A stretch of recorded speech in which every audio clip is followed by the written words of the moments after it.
अस्सलाम वालेकुम नाजरीन, मैं हूं आपका मेज़बान और आप देख रहे हैं कासिम लाइव न्यूज़। नाजरीन, इस व्लॉग में हम बजट के बारे में थोड़ा सा बात करेंगे कि गवर्नमेंट एम्प्लॉइज़ की तनख्वाहों में कितना इजाफा हुआ या क्या क्या अमरात उनको मिली हैं या क्या क्या अलाउंसेस में इजाफा हुआ, और कश्मीर के मामले में बात करेंगे कि कश्मीर की सूरत हाल जो है मज़ीद कशीदा हो रही है या बेहतर हो रही है। तो नाजरीन, चलते हैं व्लॉग की तरफ। तो सबसे पहले बजट के बारे में बात करते हैं कि गवर्नमेंट एम्प्लॉइज़ की तनख्वाहों में 7% इजाफा किया गया और रनिंग बेसिक पे में, और एडहॉक रिलीव अलाउंस 2022 का जो कि 15% लगा हुआ था, और एडहॉक रिलीव अलाउंस जो कि 2025 का जो कि 10% लगा हुआ था बेसिक पे में।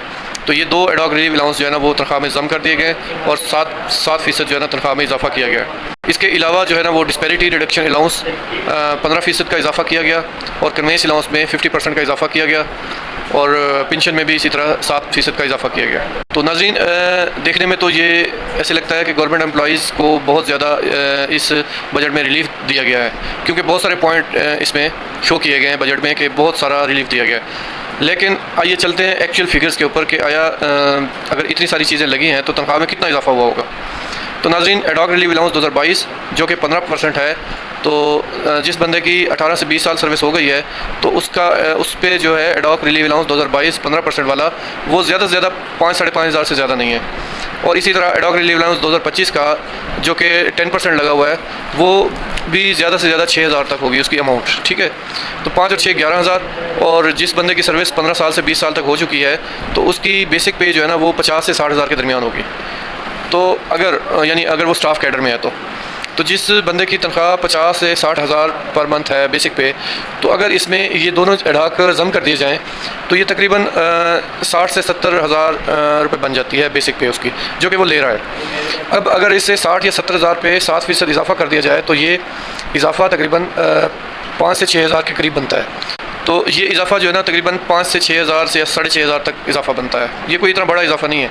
अच्छा, इसके बाद जो है वो 50% जो है कन्वेंस अलाउंस का इजाफा किया गया है। और नाजरीन, ये गवर्नमेंट एम्प्लॉइज़ की का जो कन्वेंस अलाउंस होता है वो तकरीबन 1800 2000 या किसी का स्केल वाइज जो है ना 2500 तक या 3000 तक होता है। तो अगर इसमें 50% का भी इजाफा कर दिया जाए तो 1000 से 1500 रुपये ये इजाफा हो जाता है। यानी टोटल कुल मिला के गवर्नमेंट एम्प्लॉइज़ की तनख्वाह में कोई 6 से 7 हज़ार रुपये का इजाफा हुआ होगा।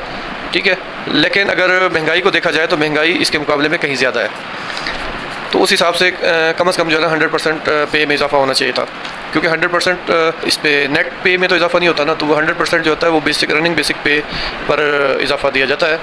तो बहरहाल ये बजट जो है ना इतना कोई ख़ास नहीं है जितना मीडिया पे शोर मचा हुआ है कि बहुत ज़्यादा यानी गवर्नमेंट एम्प्लॉइज़ की लॉटरी निकल आई है और मौजें ही मौजें होंगी। बहरहाल चलें, इसके बाद कश्मीर के मुद्दे पे बात करते हैं कि जुम्मे के दिन कश्मीर की सूरत हाल मज़ीद कशीदा हो गई। जो खबरें कश्मीर से आ रही हैं वो खबरें अच्छी नहीं हैं। कानून नाफिज करने वाले इदारे और मुजाहिरीन के दरमियान झड़पें जारी हैं, और इन झड़पों और कानून नाफिज करने वाले इदारों और कश्मीरी जो है ना टोटल कुल मिला के जो नुकसान हुआ है, मतलब 15 अफराद जो है ना वो मारे जा चुके हैं इस वक्त तक, जिनमें कश्मीरी भी शामिल हैं और सिक्योरिटी एहलकार भी शामिल हैं। तो फ़ौज का एक हेलीकॉप्टर भी तबाह हो गया था, लेकिन ISPR की जानिब से इस पर कोई भी ऐसा बयान सामने नहीं आया।